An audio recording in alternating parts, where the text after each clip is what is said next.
دوستو، آج ہم آپ کو ایک لڑکی کا واقعہ بتانے والے ہیں جو مسلمان نہیں تھی، لیکن وہ اپنے کام بسم اللہ الرحمن الرحیم پڑھ کر کیا کرتی تھی، اور پھر بسم اللہ کی برکت سے اس کی جان کیسے بچ گئی۔ یہ پورا واقعہ سن کر آپ کا دل خوش ہو جائے گا۔ آپ اس ویڈیو کو لائک کرے یا نہ کرے، لیکن اس ویڈیو کو آخر تک ضرور دیکھیے گا۔ دوستو، یہ واقعہ کچھ اس طرح سے پیش آیا کہ پہلے کے وقت میں ایران میں ایک غیر مسلم لڑکی رہتی تھی۔ اس وقت وہ لڑکی مسلمان نہیں ہوئی تھی۔ اس وقت ایران میں ایک بادشاہ حکومت کرتا تھا، اور اس بادشاہ کا وزیر اس لڑکی کا باپ تھا، لیکن وہ بہت ظالم آدمی تھا۔ اب اس لڑکی کا دل اس طرح سے بدلا کہ ایک بار ایک بزرگ بابا محفل میں بیان کر رہے تھے۔ اس بیان میں وہ بسم اللہ شریف کے فضائل بیان کر رہے تھے کہ جو بھی اہم کام کرو تو بسم اللہ الرحمن الرحیم کے ساتھ شروع کیا کرو۔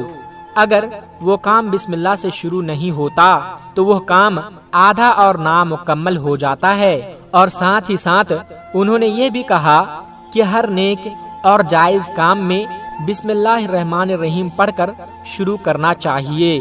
وہ بزرگ بیان کر رہے تھے کہ ایک شخص نے بسم اللہ الرحمن الرحیم کو بہت ہی اچھی طریقے سے دل کی گہرائی سے، سچی نیت سے اور خوبی کے ساتھ پڑھا تو اس کی بخشش ہو گئی۔ بس یہ سننے کی دیری تھی کہ اس لڑکی کے دل میں ایمان جاگ اٹھا۔ بس اب اللہ تبارک و تعالیٰ کی کرم نوازی ہو چکی تھی، اور وہ اسلام کی محبت میں ڈوبتی چلی جا رہی تھی۔ جب وہ لڑکی ان بزرگ کی بات سن کر گھر واپس آئی تو اس لڑکی نے چلتے پھرتے، اٹھتے بیٹھتے، سوتے جاگتے ہر وقت بسم اللہ الرحمن الرحیم کا ذکر جاری کر دیا۔ اس کا جو باپ تھا اسے اسلام سے نفرت تھی۔ اس نے جب دیکھا کہ اس کی بیٹی یہ پڑھ رہی ہے، بسم اللہ شریف کا ورد کر رہی ہے، تو اس کو غصہ آنے لگا کہ وہ لڑکی ہر اچھے کام سے پہلے بسم اللہ الرحمن الرحیم پڑھتی تھی اور بہت خوش ہوتی تھی، اور یہ بھی کہتی تھی کہ اس کلمے سے میرے دل میں ایمان جاگ رہا ہے اور مجھے ایسا لگ رہا ہے کہ میرا ہر کام بن جاتا ہے۔ جب یہ بات اس کے باپ نے سنی تو وہ بہت ناراض ہوئے، اور اس نے سوچا کہ اب میں اس کو کہیں بھی باہر نہیں جانے دوں گا۔ اب یہ لڑکی مار پیٹ کے ذریعے ہی صحیح ہوگی۔ یہ ظالم آدمی اپنی بیٹی کو بہت مارتا اور اسے کمرے میں بند کر دیتا تھا۔ اسے اگر بھوک لگتی تھی تو وہ بھی اسے بھوکا ہی رکھتا، اسے کھانا نہیں دیتا، لیکن وہ لڑکی بسم اللہ الرحمن الرحیم پڑھتی جاتی تھی۔ اس لڑکی کے پاس بہت سارے کبوتر تھے۔ اس کا باپ بادشاہ کا وزیر تھا، تو وہ اس محل میں ہی رہتی تھی، تو ان کبوتروں کو بھی بسم اللہ سکھاتی تھی۔ وہ سارے کبوتر اس کے دوست تھے، اور اسی کی کھڑکی کے پاس ان کبوتروں کا گھونسلہ تھا۔ باپ نے جب بند کر کے بھی آزما لیا تو اب سوچنے لگا کہ یہ لڑکی سدھرنے والی نہیں ہے، میں اس کو ختم کر دیتا ہوں۔ اس کے بعد اس ظالم باپ نے ایک سازش کی کہ بادشاہ کے پاس ایک ہیرے کی انگوٹھی تھی جو کسی اور کے پاس نہیں تھی، صرف بادشاہ کے پاس تھی۔ بادشاہ اس انگوٹھی کو بہت سنبھل کر رکھتا تھا، اور جان سے بھی زیادہ وہ انگوٹھی بادشاہ کو عزیز تھی۔ ایک بار بادشاہ سو رہا تھا اور انگوٹھی اس کے سرہانے پر رکھی ہوئی تھی۔ یہ وزیر یعنی اس لڑکی کا باپ چپکے کمرے میں آیا اور وہ انگوٹھی اٹھا کر وہاں سے چلا گیا۔ لڑکی کو دیتا تو لڑکی بادشاہ کو بتا سکتی تھی کہ یہ انگوٹھی میرے باپ نے مجھے دی تھی۔ اب اس نے سوچا کہ میں کیا کروں۔ اگلے دن وہ بیٹی کے کمرے میں آیا۔ اس وقت وہ کمرے میں موجود نہیں تھا۔ باپ ادھر ادھر دیکھنے لگا۔ اس نے سوچا کہ یہ جو کبوتروں کا گھونسلہ ہے اس کے اندر میں انگوٹھی چھپا دیتا ہوں، اور سپاہیوں سے کہوں گا کہ اس گھونسلے میں بھی چیک کرو، ہو سکتا ہے کہ انگوٹھی اس میں موجود ہو۔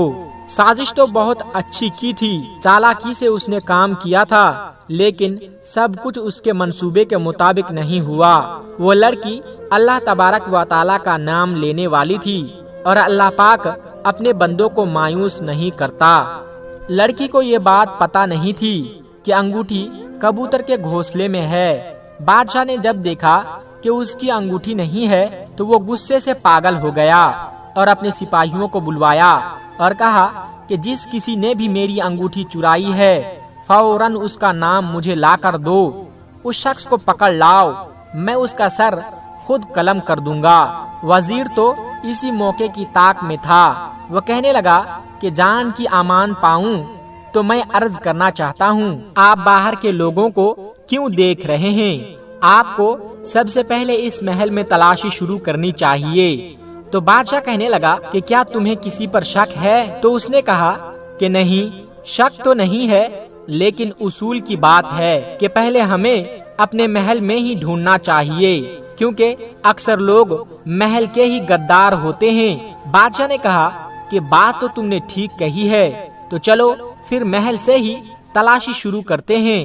چل کے تلاشی شروع کر دی۔ جب سپاہی وزیر کے بیٹی کے کمرے میں پہنچے تو انگوٹھی نہیں ملی۔ وزیر نے کہا کہ اس گھونسلے میں بھی دیکھو، لیکن انہیں وہاں بھی انگوٹھی نہیں ملی۔ سپاہی تو سوچ نہیں سکتے تھے کہ ایک باپ اپنی بیٹی کا اتنا بڑا دشمن کیسے ہو سکتا ہے کہ بادشاہ کے ذریعے سے اس کو قتل کروانا چاہتا ہے۔ سپاہیوں نے جب گھونسلے میں بھی تلاشی لی تو انگوٹھی موجود نہیں تھی۔ اس کے بعد سپاہی اس وزیر کے کمرے میں پہنچے تو کیا دیکھتے ہیں کہ بستر کے اوپر وہ انگوٹھی رکھی ہوئی ہے۔ سپاہیوں نے فوراً اس وزیر کو، اس ظالم باپ کو گرفتار کر لیا اور بادشاہ کے سامنے لے آئے۔ بادشاہ نے کہا کہ تو چور ہے، تو اتنے دنوں سے غداری کر رہا تھا، اب میں تجھے معاف نہیں کروں گا۔ بادشاہ نے تلوار اٹھائی اور ایک جھٹکے میں اس کا سر اس کے جسم سے جدا کر دیا۔ تمام درباری دیکھ رہے تھے، یہاں تک کہ وہ لڑکی بھی دیکھ رہی تھی۔ یہ منظر دیکھ کر وہ لڑکی بھی رونے لگی۔ اس کو پتا بھی نہیں تھا کہ اس کا باپ اس کا کتنا بڑا دشمن تھا۔ دوستو، اب میں آپ کو بتاتا ہوں کہ وہ انگوٹھی باپ کے کمرے میں کیسے پہنچی۔ جیسا کہ میں نے آپ کو بتایا کہ وہ لڑکی ان کبوتروں کو بسم اللہ سکھاتی تھی۔ جب اس کا ظالم باپ انگوٹھی رکھنے آیا تو کبوتر اللہ پاک کی قدرت سے یہ بات سمجھ رہے تھے، اور وہ کبوتر جس کے گھونسلے میں وہ انگوٹھی موجود تھی وہ اڑنے لگا۔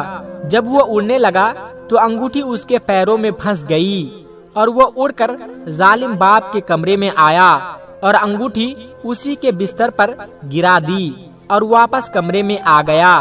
اس طرح وہ لڑکی بچ گئی۔ بسم اللہ کی برکت پر لڑکی نے سوچا کہ میں نے جو ان بزرگ کی بات سنی تھی، جو انہوں نے کہا تھا کہ بسم اللہ کی برکت سے ہر بگڑے کام بن جاتے ہیں، مشکلات حل ہو جاتے ہیں، تو اب اس لڑکی نے یہ بات آزمائی تھی۔ اس کے بعد وہ لڑکی مسلمان ہو گئی۔ سبحان اللہ۔ محترم دوستو، آخر میں اللہ تبارک و تعالیٰ سے دعا ہے کہ تمام امت مسلمہ کو سیدھی راہ پر چلنے کی توفیق عطا فرمائیں اور دین اسلام پر مکمل یقین کی توفیق عطا فرمائیں۔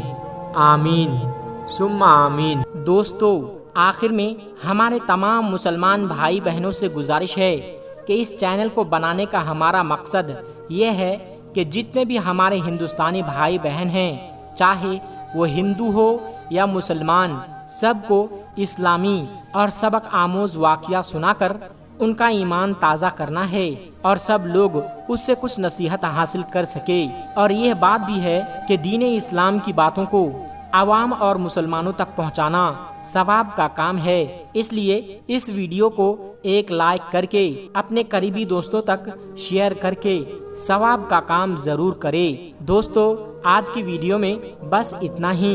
اگر آپ کو یہ ویڈیو ذرا بھی اچھی لگی ہو تو آپ ہمیں سپورٹ کرنے کے لیے چینل کو سبسکرائب ضرور کر لیجئے گا۔